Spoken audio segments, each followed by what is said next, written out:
এই পাতিলেই কিন্তু আজকের গরুর মাংসটা রান্না করে দেখাবো কিভাবে কাঠের চুলায় গরুর মাংস রান্না করতে হয়। তো আমি আগেই কিন্তু পাতিলি এরকম করে একটু মাটি মাখিয়ে নিয়েছি। গোলা মাটি কিন্তু এরকম মাখিয়ে নিতে হবে, তাহলে কিন্তু আপনার কালিটা লাগবে না আর রান্নাটা অনেক সহজ হয়ে যাবে। মাটির চুলায় রাঁধতে গেলে কিন্তু পাতিলি এরকম কাদা মাখিয়ে নিতে হয়। তো এখন আমি মাংস নিয়ে নেব, গরুর মাংস। আর এই গরুর মাংস কিন্তু আগে থেকে আমি খুবই সুন্দর করে পিস পিস করে কেটে নিয়েছি, আমার নিয়ম মতো পিস করে নিয়েছি আর খুবই সুন্দর করে কেটেও নিয়েছি। আর আগে থেকেই কিন্তু খুবই সুন্দর করে ধুইয়ে পানি ঝরিয়ে রেখে দিয়েছি, যেহেতু আমি কিন্তু মাল মশলা দিয়ে কিন্তু ম্যারিনেট করতে হবে আজকের এই মাংসটা। তো আমি কিন্তু দেখতেই পাচ্ছেন খুবই সুন্দর করে মাংস কেটে ধুইয়ে খুবই সুন্দর করে পানি ঝরিয়ে নিয়েছি।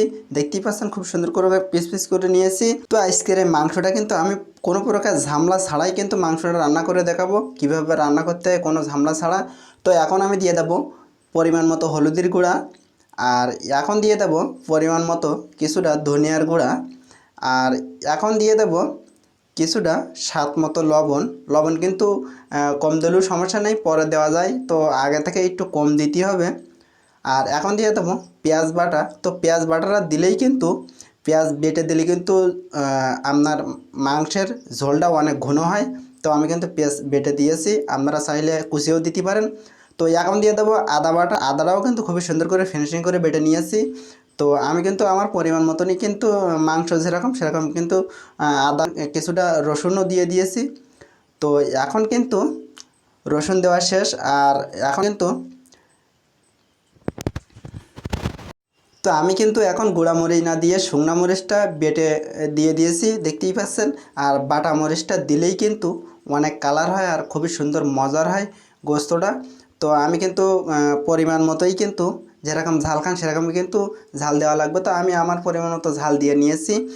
আর আমার কিন্তু পুরা বাটা মশলা কিন্তু সব দেওয়া শেষ। আর এখন আমি পরিমাণ মতো একটু তেল দিয়ে নেব, যেহেতু ম্যারিনেট করতে হবে। তো আমি কিন্তু পানি ঝরিয়ে নিয়ে মাংস নিয়ে নিয়েছি, তো তেলটা একটু বেশি দিতে হবে। তেল বেশি দিয়েই কিন্তু মাংসটা মাখিয়ে নিতে হবে। তো আমি কিন্তু পরিমাণ মতো তেল দিয়ে নিয়েছি। আর এখন খুবই সুন্দর করে মাংসটা পরিষ্কার হাতে কিন্তু খুবই সুন্দর করে মাখিয়ে নিতে হবে। আর এখন কিছু শুকনো মশলা বাকি আছে। তো এখন আমি কিন্তু 3টা তেজপাতা ধুয়ে রেখে দিয়েছিলাম, সেটা কিন্তু এখন এতে দিয়ে দিয়েছি। আর এখন দিয়ে দেবো কিছুটা রান্নার জিরা। তো জিরাটাও আমি কিন্তু ধুয়ে রেখে দিয়েছিলাম আর এখন ওটা দিয়ে দিয়েছি। আর দিয়ে দেবো কয়েকটা গোলমরিচ। এই মশলাগুলি কিন্তু এর ভিতরে দিয়ে দেওয়াই লাগবে। তো কাঠটা দিলাম না, ডালচিনিটা দিলাম না। ডালচিনিটা দিলে গালে পড়ে খুবই বিরক্ত মনে হয়, তো আমি ডালচিনিটা দিইনি। ডালচিনিটা ব্লেন্ডার করে দিয়ে দেবো। তো এখন কিন্তু মশলা সব দিয়ে দিয়েছি, শুকনা গুঁড়া এবং বাটা মশলা কিন্তু সব দিয়ে দিয়েছি। আর এখন কিন্তু পরিষ্কার হাতে খুবই সুন্দর করে এই মাংসটা মিক্সার করে নিতে হবে, অর্থাৎ মাখিয়ে নিতে হবে। মাখিয়ে নিয়েই কিন্তু রান্নাটা করতে হবে। তো আমি কিন্তু তার আগে মাংসটা খুবই সুন্দর করে এরকম করে মাখিয়ে নিতে হবে খুবই সুন্দর করে, যাতে মশলাটা খুবই মাংসের ভিতরে খুবই সুন্দর যায়। তো এরকম করে কিন্তু মাংসটা খুবই সুন্দর করে মাখিয়ে নিতে হবে। আর আমার কিন্তু মাখানো শেষ। আর এখন আমি দেখতেই পাচ্ছেন কত সুন্দর করে আমি কিন্তু মাখিয়ে নিয়েছি। আর এখন আমি 5 মিনিটের জন্য ঢেকে রেখে দেবো। আর ওই 5 মিনিটের ভিতরে কিন্তু চুলায় চলে যাব। তো আমি কিন্তু ঢেকে দিয়েছি। আর এখন আমি কাঠের চুলায় চলে এসেছি। আর কাঠের চুলাটা ধরানো কিন্তু খুবই কষ্টের একটা ব্যাপার। তো আমি কিন্তু খুবই সুন্দর করে কাঠের চুলাটা ধরিয়ে নিয়েছি। আর কাঠের চুলা ধরানোর একটা সহজ পদ্ধতি, সেটা হলো হয়তো পলিথিন পেপার দিতে হবে, না হলে কিন্তু টিউব বা টায়ারের কাটা অংশ দিতে হবে, তাহলে কিন্তু, আর না হলে কেরাসিন দিতে হবে, তাহলে কিন্তু কাঠের চুলাটা খুব দ্রুত ধরিয়ে নেওয়া যাবে। না হলে কিন্তু কাঠের চুলা ধরানো অনেক বিরক্ত একটা কাজ। তো আমি কিন্তু কাঠের চুলাটা খুবই সুন্দর করে ধরিয়ে নিয়েছি। আর এখন আমি খুবই ছোট ছোট কাঠ দিয়ে এই কাঠের চুলাটায় আগুন করে নেব, অর্থাৎ ধরিয়ে নেব। ধরিয়ে নেওয়ার পরেই কিন্তু পাতিলটা এরপরে তুলে দেবো, দিয়েই কিন্তু রান্নাটা করব। তো আমি আগে থেকেই দেখতেই পাচ্ছেন খুবই সুন্দর করে কিন্তু চুলাটা ধরিয়ে নিয়েছি। আর এখন আমি পাতিলটা তুলে দেব। তো পাতিলটা তুলে দিয়েই কিন্তু একবারে ঝামেলা মুক্ত, কারণ আজকে রান্নার কোনো প্রকার মশলা, পেঁয়াজ বলেন, রসুন বলেন বা অন্য অন্য মশলা কিন্তু কোনো প্রকার ভাজা লাগবে না বা নাড়াচাড়া করা লাগবে না। শুধুমাত্র ম্যারিনেট করা মাংস এই চুলার উপরে তুলে দিয়েই কিন্তু, জালটা জ্বালিয়ে দিয়েই কিন্তু কাজ শেষ। খালি একটু ধৈর্য ধরে থাকতে হবে মাংসটা হওয়া পর্যন্ত। আর কিছুক্ষণ পর পর একটু নাড়াচাড়া করে দিতে হবে। তো দেখতেই পাচ্ছেন আমি কিন্তু পুরা রান্নাটা কিন্তু করে নিচ্ছি এই কাঠের চুলায়, আর এইভাবে কিন্তু রান্নাটা করে নিতে হবে। এখন খালি পাতিলটা আগলা করার পরে খালি একটু 5 মিনিট বা 6 মিনিট পর পর একটু নাড়াচাড়া করে দিতে হবে, আর কেমন ঝোল আছে দেখতে হবে, আর সেদ্ধ হয়েছে কিনা খালি একটু দেখতে হবে আর একটু নাড়াচাড়া করে দিতে হবে। এই ছাড়া কিন্তু কোনো প্রকার আজকে এই রান্নায় কোনো প্রকার ঝামেলা নেই। তো সবসময় চেষ্টা করবেন এইভাবে রান্নাটা করে নেবার। আর আপনি যদি এই চ্যানেলে নতুন দর্শকই থাকেন অবশ্যই দয়া করে চ্যানেলটি সাবস্ক্রাইব করবেন আর পাশের বেল আইকনটা প্রেস করে দেবেন। তো রান্নাটা প্রায় কিন্তু হয়ে গেছে, ঝোলটা কমে গেছে। আর এখন আমি এর সাথে অ্যাড করে দেব কিছু গরম মশলা উপকরণ। গরম মশলা যে এলাচ, দালচিনি, লবঙ্গ, জয়ফল, জয়ত্রী ও কিছু জিরা ও গোলমরিচ কিন্তু আমি খুবই সুন্দর করে হালকা করে ভেজে ব্লেন্ডার করে কিন্তু পাউডার করে নিয়েছি। আর এতে এখন কিন্তু অ্যাড করে দেব, দেখতেই পাচ্ছেন এই সেই গরম মশলা উপকরণ খুবই সুন্দর করে হালকা ভেজে ঠান্ডা করার পরেই কিন্তু ব্লেন্ডার করে নিতে হবে, না হলে কিন্তু পাটায় বেটে নিতে হবে।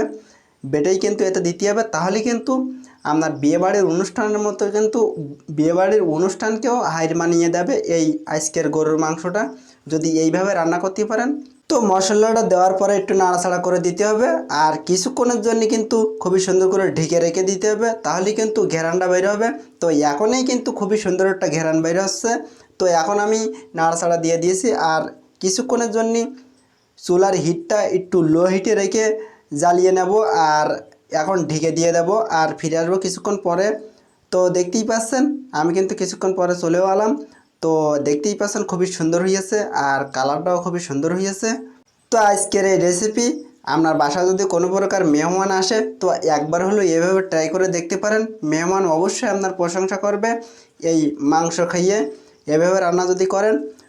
তো আজকের এই রেসিপি আপনি বাসায় একবার হলেও এভাবে ট্রাই করবেন, দেখবেন অনেক মজার হবে আর খুবই সুন্দর হবে।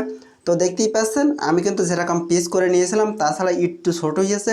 তো পিসটা সবসময় একটু বড়ই করবেন, কারণ চর্বির কারণে কিন্তু পিসটা একটু কমে যাবে। আর আপনি যদি একবার ছোট পিস করেন তাহলে কিন্তু একবারেই কমে যাবে, ছোট হয়ে যাবে। তো পিসটা সবসময় একটু বড় করার চেষ্টা করবেন, তাহলে কিন্তু তেল কমিয়ে দিয়েই কিন্তু পিসটা পরিমাণ মতোই থেকে যাবে। এখন কিন্তু খুবই সুন্দর একটা ঘেরান বাইরে হচ্ছে, খুবই সুন্দর একটা ফ্লেভার বাইরে হচ্ছে। আর দেখতেই পাচ্ছেন আজকের এই মাংস কিন্তু খুবই সুন্দর হয়ে গেছে, আর কালারটাও কিন্তু খুবই সুন্দর হয়েছে, খুবই সুন্দর একটা কালার হয়েছে। তো যত সময় মাংসের ভিতরে পানি থাকে তত সময় কিন্তু নাড়াচাড়া করতে হবে। এখন শেষের সময় এসে আর নাড়াচাড়া করেই কিন্তু রান্নাটা করে নিতে হবে। তো যতক্ষণ পানি থাকবে ততক্ষণ কিন্তু নাড়াচাড়া করে নিতে হবে। সব সময় চেষ্টা করবেন যে কোনো কিছু রান্নার সময় চুলার হিটটা লাস্টের দিকে একটু লো হিটে রাখার জন্য, তাহলে কিন্তু অনেক ভালো হবে। তো এখন কিন্তু এই রেসিপিটা হয়ে গেছে, মাংসটা হয়ে গেছে। তো এখন আমি নামিয়ে দেখাবো কেমন হয়েছে। তো চলেন। তো দর্শক দেখতেই পাচ্ছেন কতটা সুন্দর হয়েছে আর কতটা কালারফুল হয়েছে, খুবই সুন্দর একটা কালার এসে দেখতেই পাচ্ছেন। এইরকম কালার না আসা পর্যন্ত কিন্তু চুলার থেকে নামানো যাবে না, আর এরকম কালার হওয়া অবস্থায় নামালে কিন্তু অনেক মজার হয়। তো সবসময় চেষ্টা করবেন এরকম করেই নামানোর। আর দেখতেই পাচ্ছেন ঝোলগুলি কিন্তু অনেকটাই ঘন হয়েছে আর খুবই সুন্দর হয়েছে। শুধু প্রকার পেঁয়াজ বা অন্য অন্য মশলাগুলি কিন্তু সুন্দর করে পাউডার করে দেওয়ার কারণে বা খুবই সুন্দর করে বেটে দেওয়ার কারণেই কিন্তু এরকম সুন্দর হয়েছে। আজকের ঝোলটা অনেক ঘন হয়েছে আর খুবই সুন্দর হয়েছে আজকের এই রেসিপিটা। আর সবসময় চেষ্টা করবেন যে কোনো মাংস রান্নার সময় সবসময় চেষ্টা করবেন গরম পানিটা দেওয়ার, তাহলে কিন্তু গোস্তটা খুবই সুন্দর দ্রুত সেদ্ধ হয়ে যাবে আর রান্নাটা অনেক মজার হবে। তো সবসময় চেষ্টা করবেন গোস্ত চড়ানোর আগেই আপনার রান্না করার আগেই কিন্তু আপনার গরম পানি একটা হিটারে না হলে একটা পাতিলে কিন্তু ফুটানো পানি একবারে গরম রেখে দিতে হবে। যে সময় আপনার গোস্তর ভিতরে পানি অ্যাড করা লাগবে সে সময় কিন্তু ওই গরম পানিটাই অ্যাড করতে হবে, তাহলে কিন্তু গোস্তটা খুবই সুন্দর সেদ্ধ হবে আর খুবই দ্রুত কিন্তু রান্না করতে পারবেন। তো আমি কিন্তু আমার এই আজকের রান্নার ভিতরে কিন্তু ফোটানো পানিটাই একবারে গরম পানিটাই কিন্তু অ্যাড করেছিলাম, যার কারণে কিন্তু খুবই দ্রুত রান্নাটা করে নিতে পারেছি আর অনেক মজার হয়েছে রান্নাটা আর অনেকটাই কালার এসেছে শুধুমাত্র গরম পানি আর বাটা ও গুঁড়া করা মশলাটা দেওয়ার কারণে। তো এখন আমি এই অল্প সময়ের ভিতরে কীরকম সেদ্ধ হয়েছে গোস্তটা রান্না গোস্তটা কেমন সেদ্ধ দিয়েছে অল্প সময়ের ভিতরে তো আমি এখন দেখাবো। তো দেখতেই পাচ্ছেন এই গোস্তটা কিন্তু সবচেয়ে শক্ত গোস্ত। তো দেখতেই পাচ্ছেন হাত দেওয়ার আগেই কিন্তু খুলে যাচ্ছে, এমন সুন্দর সেদ্ধ হয়েছে আজকের এই গোস্তটা। তো সবসময় চেষ্টা করবেন এই আমি যেভাবে রান্নাটা করেছি এইভাবে রান্নাটা করে নেবার, তাহলে কিন্তু অনেক মজার হবে। তো আজকের এই রেসিপি যদি আপনার ভালো লেগে থাকে অবশ্যই একটি লাইক দিয়ে দেবেন আর বেশি বেশি বন্ধুর কাছে শেয়ার করবেন। আর আপনি যদি এই চ্যানেলে নতুন দর্শক হয়ে থাকেন অবশ্যই দয়া করে চ্যানেলটি সাবস্ক্রাইব করবেন আর পাশের বেল আইকনটা প্রেস করে দেবেন, তাহলে আমার দেওয়া নিত্য নতুন রেসিপির ভিডিও সবার আগে চলে যায় আপনার কাছে। তো আজকের এই রেসিপির ভিডিও এই পর্যন্ত, দেখা হবে অন্য কোনো দিন অন্য কোনো নতুন রেসিপির ভিডিও নিয়ে। সেই পর্যন্ত সবাই ভালো থাকেন, সুস্থ থাকেন। আল্লাহ হাফেজ।